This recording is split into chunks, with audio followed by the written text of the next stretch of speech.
कि यूक्रेन पर 2,500 से ज्यादा मिसाइलों से हमले कर चुका है, वार कर चुका है। 50,000 करोड़ से ज्यादा कीमत की मिसाइलें पुतिन इस्तेमाल कर चुके हैं। लेकिन अब तक यूक्रेन युद्ध का रिजल्ट क्यों नहीं आया? क्या रूस की मिसाइल पावर फेल हो चुकी है या यूक्रेन का जज्बा जंगी मिसाइलों की ताकत पर भारी पड़ा है? हर सवाल का जवाब मिलेगा हमारी इस स्पेशल और खास रिपोर्ट में। आप देखिए।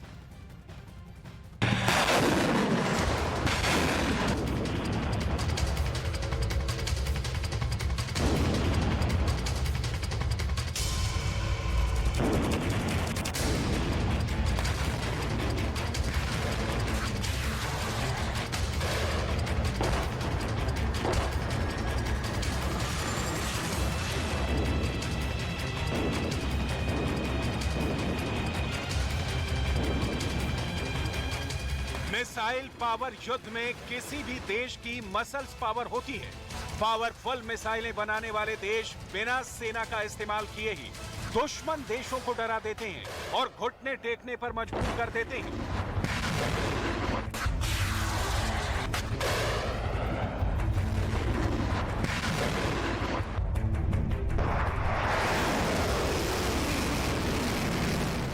रूस ने अपने हथियारों के जखीरे से एक से बढ़कर एक मिसाइलें निकाली। यूक्रेन पर हजारों की संख्या में मिसाइलें दागी। इसके बाद भी ना तो यूक्रेन झुका और ना ही यूक्रेन के आसमान पर रूस का कब्जा हुआ।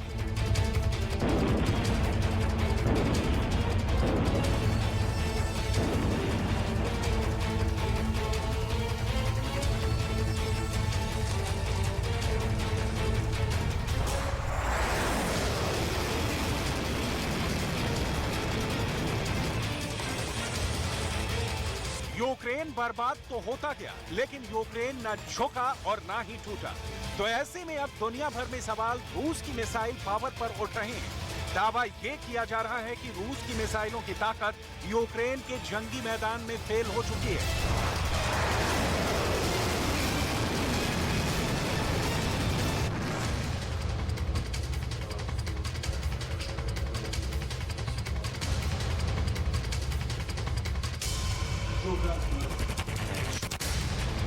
सवाल ये है कि क्या फिर ये मान लिया जाए कि रूस की मिसाइल टारगेट को हिट नहीं कर सकी है, या फिर रूस जानबूझकर युद्ध लंबा खींचने के लिए मिसाइलों का इस्तेमाल ही पूरी क्षमता के साथ नहीं कर रहा है।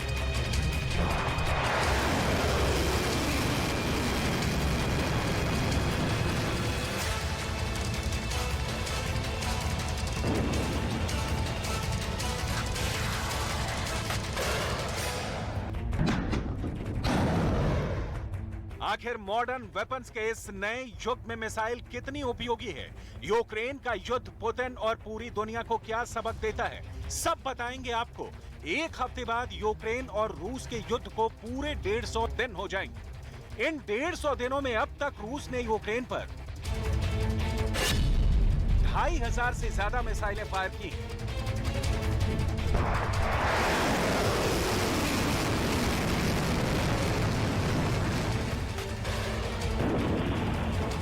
ये बीते 10 सालों के अंदर पूरी दुनिया में किसी भी देश पर फायर की गई सबसे ज्यादा मिसाइलें हैं। लेकिन इसके बाद भी रूस को उसके मन मुताबिक रिजल्ट नहीं मिल रहा है।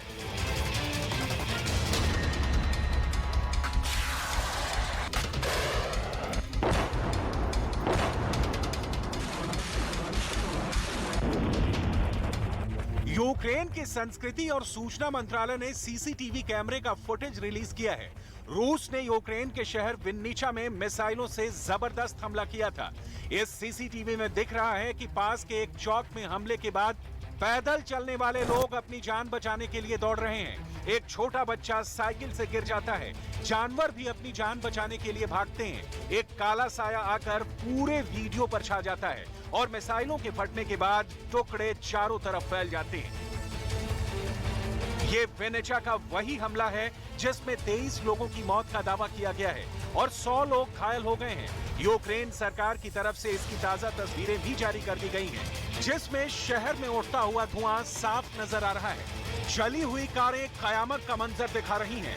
क्षतिग्रस्त इमारतें शहर के लोगों के दिलों में दहशत भर रही हैं। लाशों को निकाला जा रहा है। घायलों को एम्बुलेंस से अस्पताल में ले जाया जा रहा है। पूरा शहर धुआं धुआं नजर आ रहा है। शहर में जगह जगह फैली तबाही लोगों में दहशत भर रही है, लेकिन हर रूसी हमले के बाद यूक्रेन के लोग और सरकारी कर्मचारी पूरे जी जान से मलबा साफ करने में लग जाते हैं। यूक्रेन के लोग पुतिन की मिसाइल पावर के सामने झुकने को तैयार नहीं नजर आ रहे।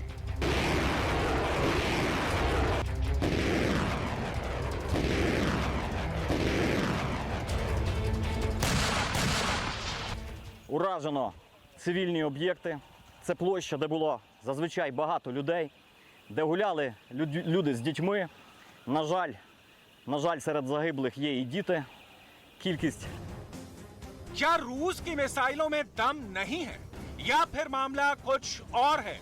समय समय पर यह देखा गया है कि पूरी दुनिया के अखबारों ने रूस की मिसाइलों की ताकत पर लंबे लंबे लेख लिखे हैं। अगर रूस की KH-22 मिसाइल की ही बात करें तो खुद ब्रिटेन ने आशंका जताई थी कि रूस की KH-22 मिसाइल का उपयोग यूक्रेन के अंदर भारी तबाही मचा रहा है।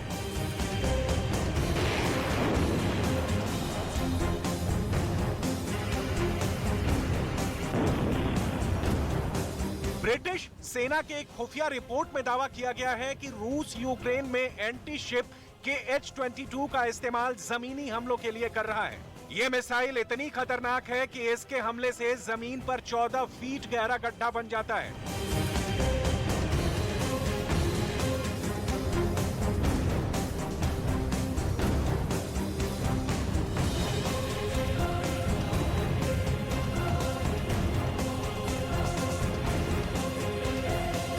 KH-22 मिसाइल 5600 किलोमीटर प्रति घंटे की स्पीड से उड़ान भरकर 600 किलोमीटर की रेंज में दुश्मनों के युद्धपोतों को नष्ट कर सकती है। लेकिन ब्रिटेन का आरोप है कि इस मिसाइल को आम लोगों के खिलाफ जमीन पर भी यूज किया जा रहा है।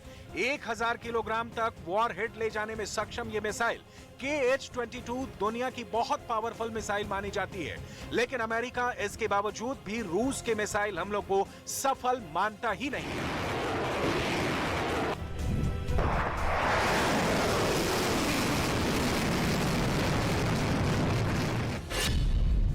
अमेरिका का दावा है कि निशाना लगाकर हमला करने वाली रूसी मिसाइलें 60% तक असफल रही हैं, यानी रूसी मिसाइलें 100 में से 60 बार टारगेट हासिल नहीं कर सकी हैं। अगर 20% से ज्यादा टारगेट में सो रहे हैं तो इसे एक बड़ा फेलियर माना जाएगा। अमेरिका की तरफ से कोई संख्या नहीं दी गई है कि कितनी रूसी मिसाइलें टारगेट को हिट नहीं कर सकी, लेकिन उन्होंने ये जरूर कहा है कि ज्यादातर गाइडेड रूसी मिसाइलों के साथ ही ये मुश्किल आई है। सवाल ये है कि क्या यूक्रेन के अंदर रिहायशी इलाकों में जो हमले हो रहे हैं वो टारगेट मिस हो जाने का परिणाम है या फिर जानबूझकर रिहायशी इलाकों में हमला किया जा रहा है।